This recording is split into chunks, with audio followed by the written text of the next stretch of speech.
uzambika harabuzagaburira. Maje kugaburira bangahe?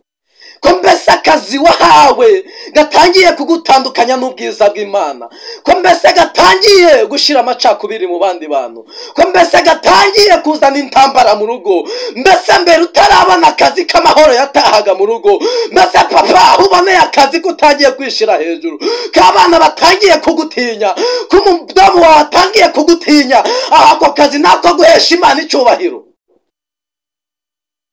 Isuzume urebe, ureba akazi ufite Imana yaguhaye, ako kazi nagahesheje Imana icyubahiro.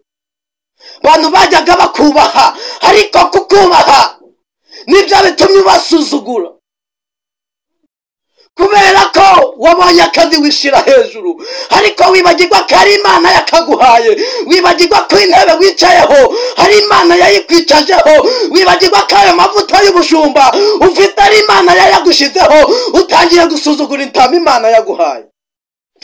Tapine staye nimanda sakote edra nima tasidi mango nimai rachera udakora mu maso y'Uwiteka, rachera amarira abaye menshi, wigize ntakoreka. Ese ako kazi karijije ababyeyi, karijije umuryango wose, akazi urakabonye nibwo wibutse itabi, nibwo wibutse inzira ngo akazi kazana amahoro mu rugo rwawe, akazi kazanye amacimbirane. Asimana kikunda amahoro ya benshi, ako kazi urabona Imana izakakurekeraho baba. Soma Bibiliya tuganira ijambo ry'Imana. Uyu munsi tugiye kuganira ku muntu umwe. Uyu muntu ni umuntu Imana yagiriye neza, imuhereza ubuntu ndetse imushiraho imigisha yose ishoboka, ariko uyu muntu aranze atukishije izina ry'Imana. Uyu muntu ni igiki Imana imushakaho? Nkuko bisanzwe rero nge ni Emi, dusanzwe tuganira mu ijambo ry'Imana. Uyu munsi tugiye kuganira ku muntu Imana igiriye neza. Hari abantu bicaye mu buzima bushaririye, ndetse umuntu ariga ariko asohora impamyabumenyi zose zishoboka zibaho, ariko amaje gusoza amashuri ye abura ikintu cyitwa akazi. Undi nawe arapfukama ajya mu butayu abwira Imana, aravuga ati Imana umpereza akazi. Imana iramwumva, haca igihe kinini cyane itarakamuha, ahiga imihigo myinshi ibyo azakorera Imana, ko nabona akazi azahigurira Imana imihigo myinshi cyane. None igihe kirageze, uyu muntu abonye akazi, ariko igihe abonye akazi Imana imutabaye yibagiwe neza y'Imana. Aka kazi niko gatangiye kuzana hagati yeye n'Imana, gatangiye guca ubusabane bwe n'Imana. Kandi Imana niba hari ikintu irimo yibukira ku bantu, ni ikintu cyitwa imirimo.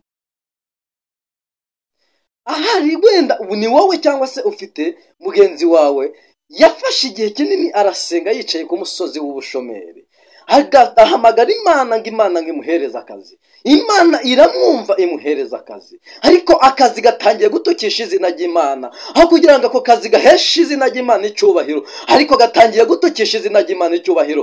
Hari benshi bajyaga barambura icyubahiro cy'Imana kubera akazi ufite, ariko noneho kubera kandi wabonye keza karuta ko ngako, abapfakazi barimo bararira baribaza icyo bakoreye Imana. Ni ukubera ako kazi ufite, inshuti yanjye. Ako kazi Imana nta nyungu igafitemo, nikakuvanamo nibwo uzongera kubaha Imana. Hari abandi bantu bafite umuhate n'ubushobozi bwo gukora akazi, babwiye Imana, ndetse ushora n'amafaranga menshi, ushira ibiguzi byinshi n'amavi menshi kugira ngo Imana iguhereze akazi. Imaje kukaguhura hinduka, uyibera umuntu mubi, umera nka Adamu wahindukiye akabera Imana nabi, kicuza ikavuga ngo niki cyatumye ndema umuntu. Ushaka gutuma Imana yicuza icyatumye iguhereza akazi. Baza Imana kuguhereza akazi, izi ko akazi guhaye kazatuma abantu baciye bugufi baha Imana icyubahiro. Imana yaguhaye akazi ngo uyobora abandi bantu mu kazi, ariko aho kugira ngo winjize abantu mu kazi uririrwa ubaka ruswa, uririrwa ubaka kugira ngo basambane nawe kugira ngo bahereze akazi. Imana igukure kuri iyo ntebe. Hari abashoboye gukorera Imana mu buryo bwose butandukanye. Ubabaje Imana nshuti yanjye, uteye Imana agahinda. Kera utarabona akazi wagaburiraga abashonje, wafataga abapfubyi n'amapfakazi, ariko aho uboneye akazi nicyo gihe cyo kwica ku bantu ubonye, nicyo gihe cyo kumva ko ukomeye, abakubwira ko ukomeye, nicyo gihe cyo kubakandagiraho. nukuri nicyo gihe ubonye cyo kwirengagiza imfubyi n'abapfakazi. Imana ibwira Kuru, iramubwira Kuru, nzakenguruza abami kugira ngo nkwimike. Hari abantu Imana ikwiye gukenyuruza. Ndagira ngo nkubwire ngo nubwo waba ufite akazi gakomeye gute, nako kazi Imana itagafitemo inyungu, gatukisha izina ry'Imana, Imana ikagukuramo ikagashiramo abandi bagashoboye. Niba hari ikintu Imana yishimira aka kazi kawe, abantu bose bishimira ko bagaha Imana icyubahiro, bakavuga ngo Mana turagushimye ko ari wowe wamuhaye akazi. Bibiliya itubwira ku mumama umwe yitwaga Tabita. Uyu mumama witwaga Tabita yari afite impano yo kuboha imipira mu budodo, ariko imipira yabohaga imwe akayihereza abapfakazi, indi akayihereza abana batoya babuze uko bajya ku ishuri kugira ngo bikenyeze. Ariko ngo igihe kiragera ngarangije ngarapfa, abantu bose bararira biyopa, bamaje kurira batumaho Petero. Petero araza, bari bamushize mu cyumba cyo hejuru barangije kumwuhagira, ariko ibyo yakoze Imana ibimwibukiraho. Ese ko wabwiye Imana ngo niguha akazi, hari ibyo uzahindura, hari abo uzambika, hari abo uzagaburira. Umaje kugaburira bangahe? Ko mbese akazi wahawe gatangiye kugutandukanya n'ubwiza bw'Imana? Ko mbese gatangiye gushira amacakubiri mu bandi bantu? Ko mbese gatangiye kuzana intambara mu rugo? Mbese mbere utarabona akazi k'amahoro yatahaga mu rugo?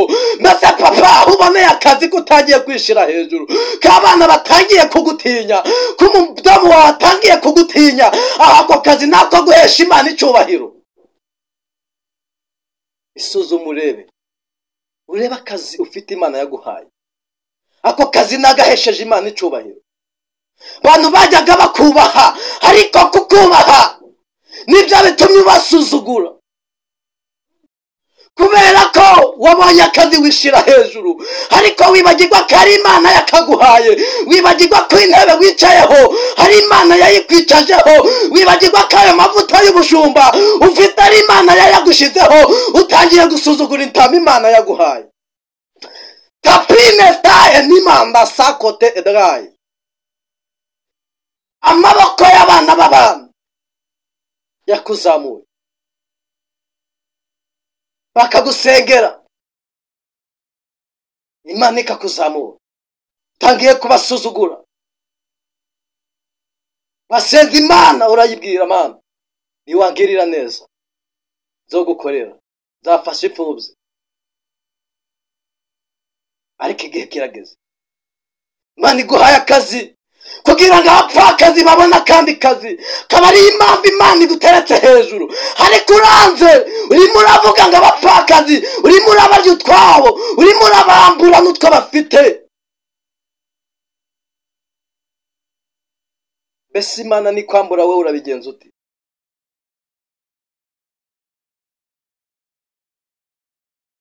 Imana ni gusura, urabigenza uti? Uri umuhanuzi, uririrwa wiba abantu, lesapeta stikali mama sakataibo, uririrwa ubesha abantu b'Imana. Ese Imana ni kubesha urajya hehe? Urakwigwa hehe? Sibyo imbabazi z'Imana zonyine zo kutugaruka.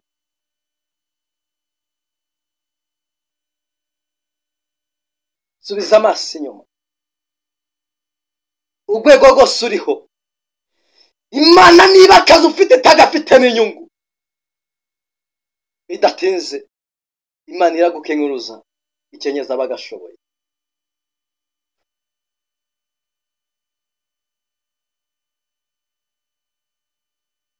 Bantu mwabaye nk'abapfu,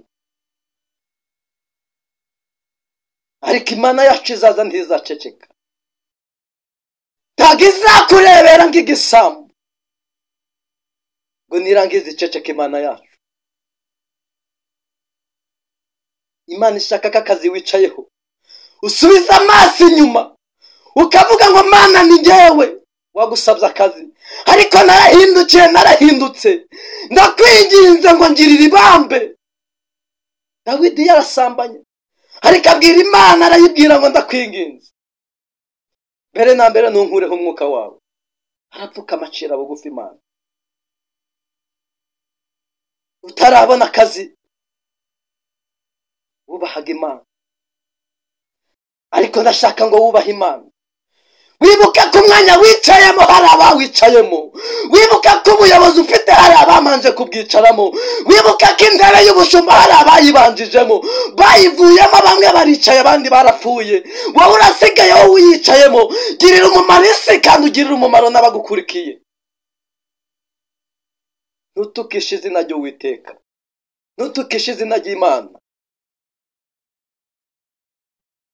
Abantu benshi bagiye kwambuka ubutwari bafite, abantu benshi bagiye kwambuka amatitire bafite kubera ko bababaje Imana, bateye Imana agahinda. Iyo usomye Bibiliya usanga abantu baririye Yutabita, bari abantu yakoreye neza igihe Imana yaramuhaye ako kazi. Ngira ngo nkwibutse ko igihe uri mu bibazo ubona nta zindi nzira, uhanze amaso Uwiteka gusa, nicyo gihe Imana yishima. Bisobanuye ngo umubabaro wawe Imana iwufitemo inyungu kandi bikayinezeza. Uhora ubabaye kugira ngo Imana inezererwe. Niba Imana ihora ibona uyisaba akazi kandi ugayihora imbere uyisaba akazi winezeza, ariko yamara kuguha akazi ukabura, ugatangira kwigira umuntu w'umugome, mu rugo ni wowe uri kugwana. Niba utanywaga inzoga ni wowe utangiye kumenya inzoga ziryoshe, ni wowe utangiye kumenya indaya aho ziri. Ntabwo Imana izaguha akazi kuko mu kazi kawe Imana ifite agahinda, Imana ifite amarira mu kazi kawe. Izakurekera mu butayu hanyuma ikomeze ikubone mu maso yayo.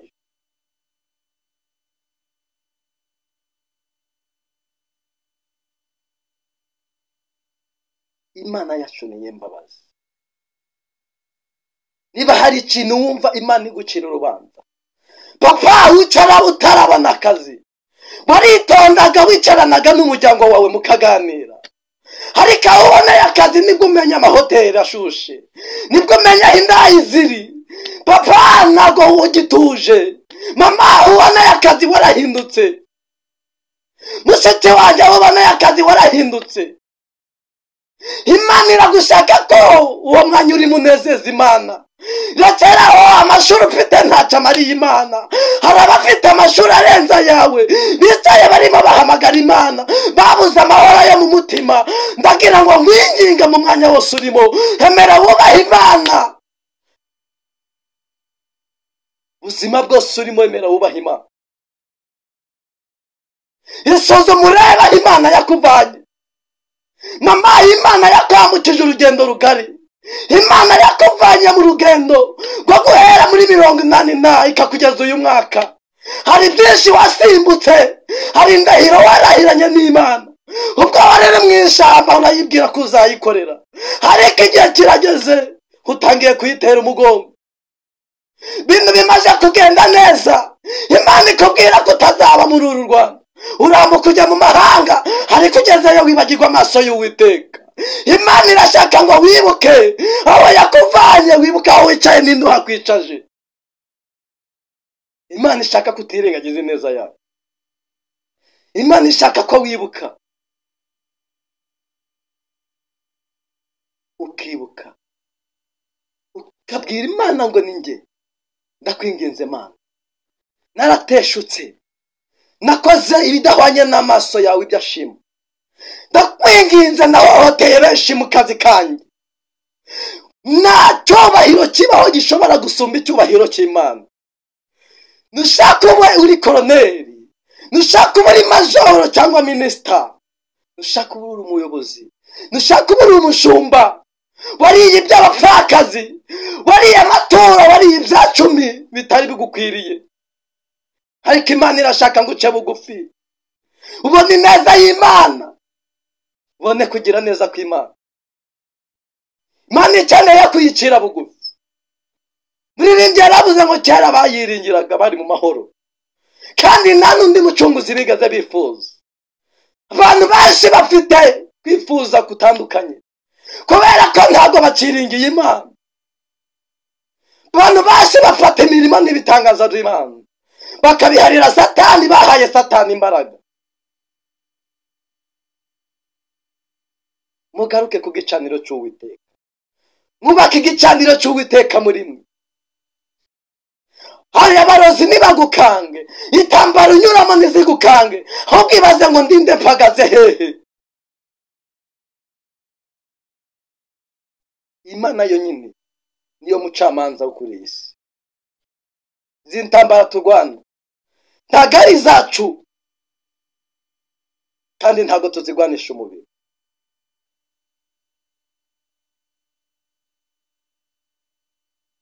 Imana ikeneye abantu bayubahisha, bari mu bukene ndetse bari no mu bukire.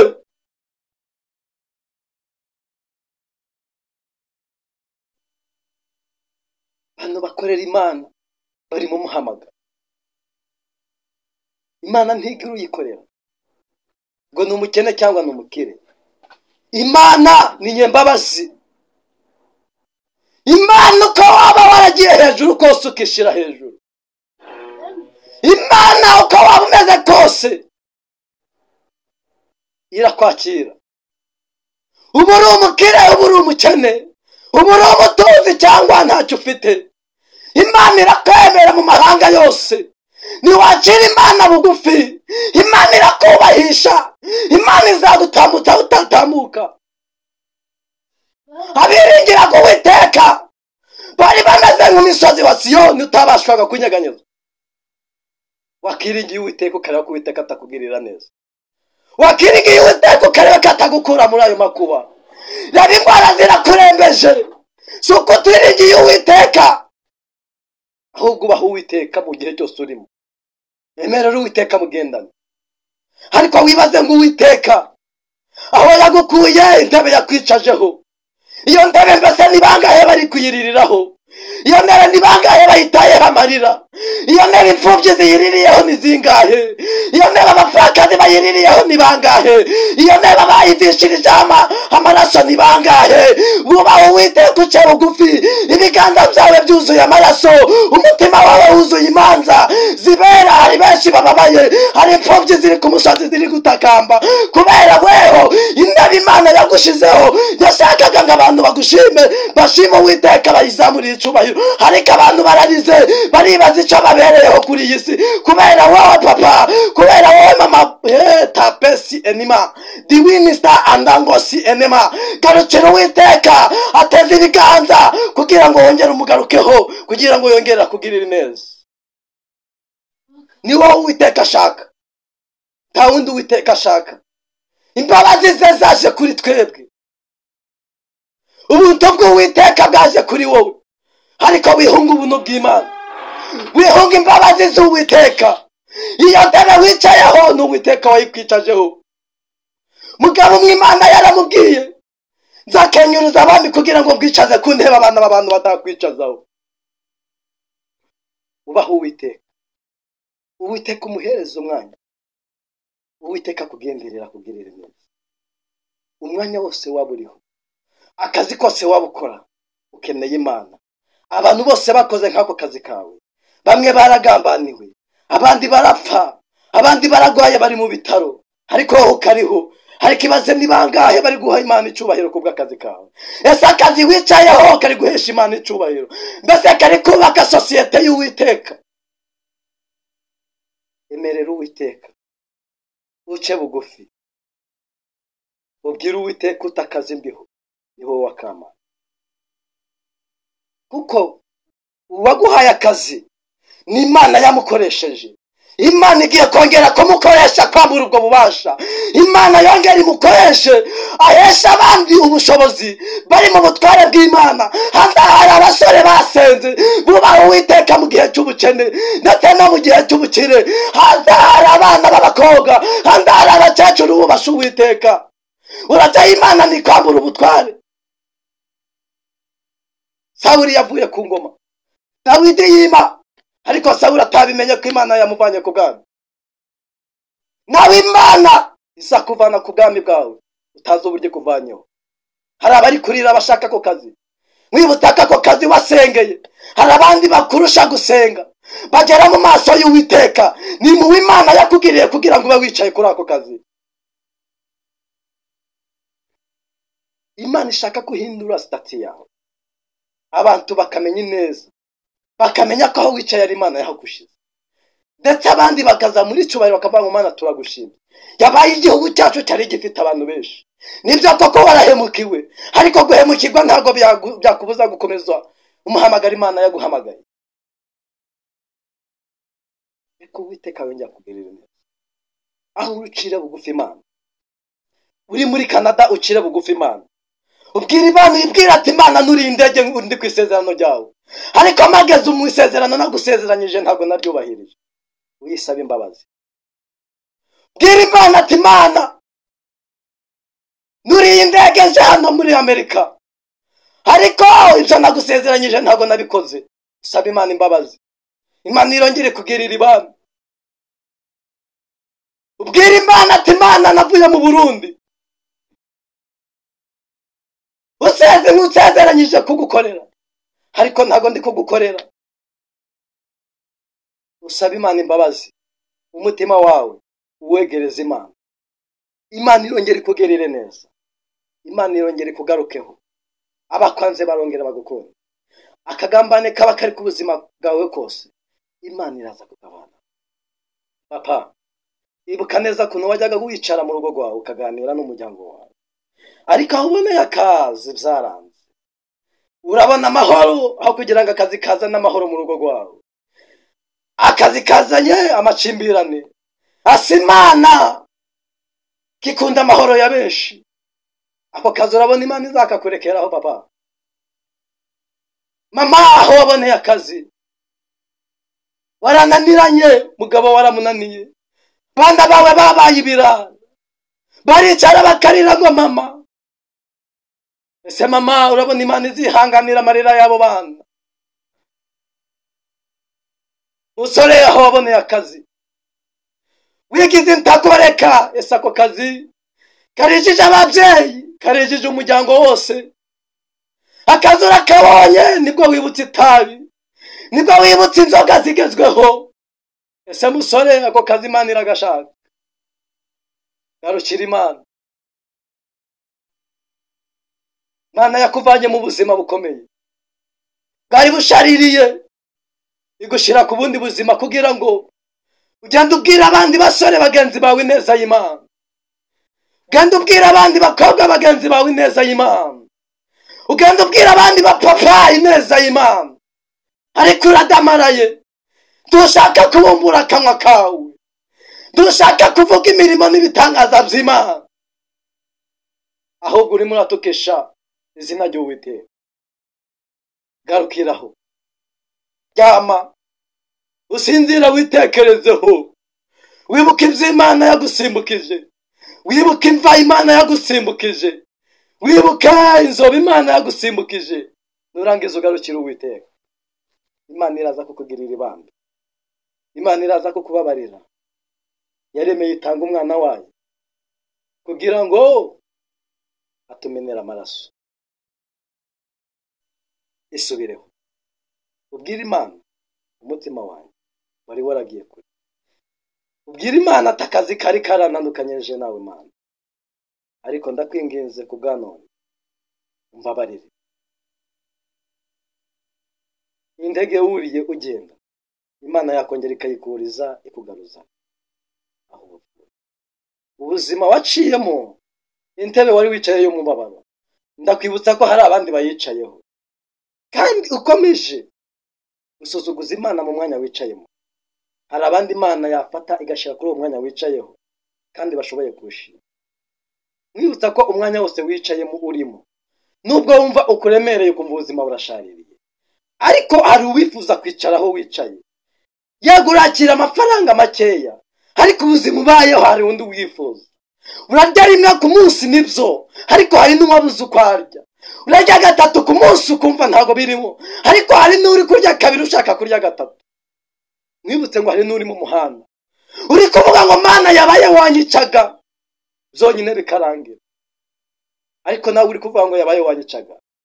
Hereza ry'ubuzima bwawe Imana irabishiraho. Ntabwo ukomeza kuba muri ubwo buzima. Aho waba uri hose. Waba uri mu Rwanda. Ubuzima bwose waba urimo. Kabonye Imana idutabara. Tasibidi etayigo. Imana ni umurengezi wacu yatuvanye kure. Bishimiye ahigejeje kure. Beshi Imana ibavanye kure. Mwibutse kano kantu. Aho kugira ngo usenge Imana uri mu bukene cyane, wayisenga uri mu bukire. Kuko iyo usenga Imana uri mu bukire, iyo ukennye ikabona amasengesho yawe abaye make, yibaza icyabaye ikavuga ati habaye ubukene, ikarwanya bwa bukene.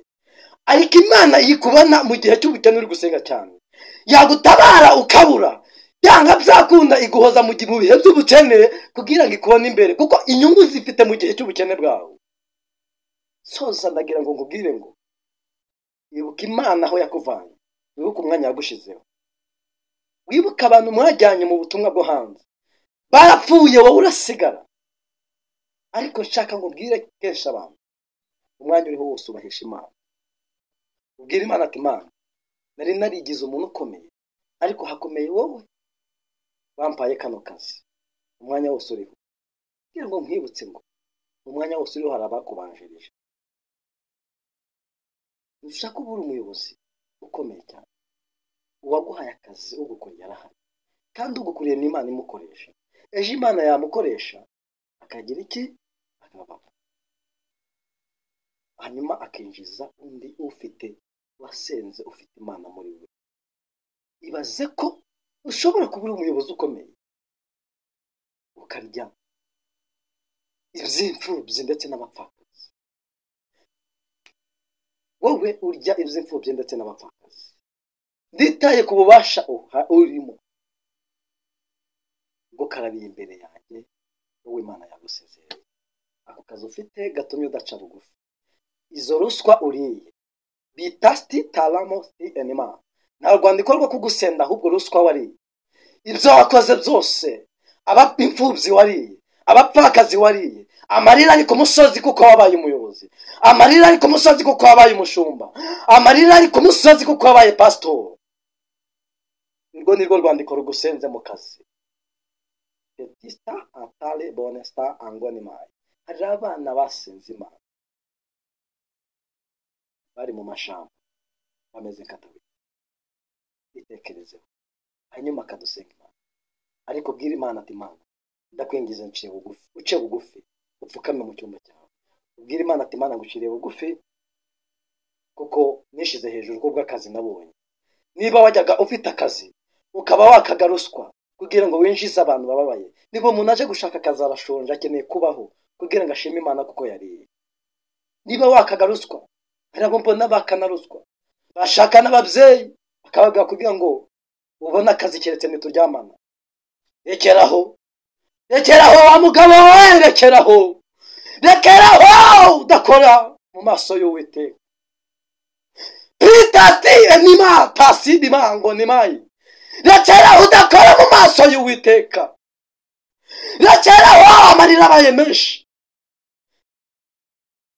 Urahohotera abantu. Imana irababaye, Imana ifite agahinda. Rekeraho, rekeraho ufite umutima ugucira urubanza. Ariko rekeraho uwo mutima, Yesu niwe ugiye kuguhoza, Yesu niwe uje kuguha imbabazi. Rekeraho guhohotera abantu. Ubwira Imana ati Imana, nasambanyije benshi kugira ngo mbaheshe akazi, ariko ciye bugufi. Watanze amafaranga menshi kugira ngo ubone akazi, watanze 500 kugira ngo ubone akazi, ukabonyaho kugira ngo ubiheshe agaciro, ahubwo utangiye gukandagira bari hasi yawe. Imana ije kubanana nawe, Imana ije kubanana nawe. Reka dusenge hanyuma dusoze. Mana, mu izina rya Yesu ndagushimye, ndaguhimbaje, umukozi w'umuhanga. Uyu muntu wese wumvishije iri jambo, umukomeze kandi umuhereze imbaraga zo kumubatura umwuka wo kwishyira hejuru ndetse no kwibagirwa aho wadukuye. Uririmbyi ararimba ngo nubona ko mzibagiwe Mana uzanyibutse za byuya byawe wabize. Ndasenze cyane buri muntu wese wari ufite imbaraga ituma yishira hejuru agahohotera imfubyi ndetse n'abapfakazi, umuhereza imbaraga zo kubimuvanamo kugira ngo izina ryawe rihabwe icubahiro muri uru Rwanda ndetse no mu Burundi ndetse no mu bihugu byo hanze, abari muri Amerika, abari muri Canada banyumva, abanyarwanda Mana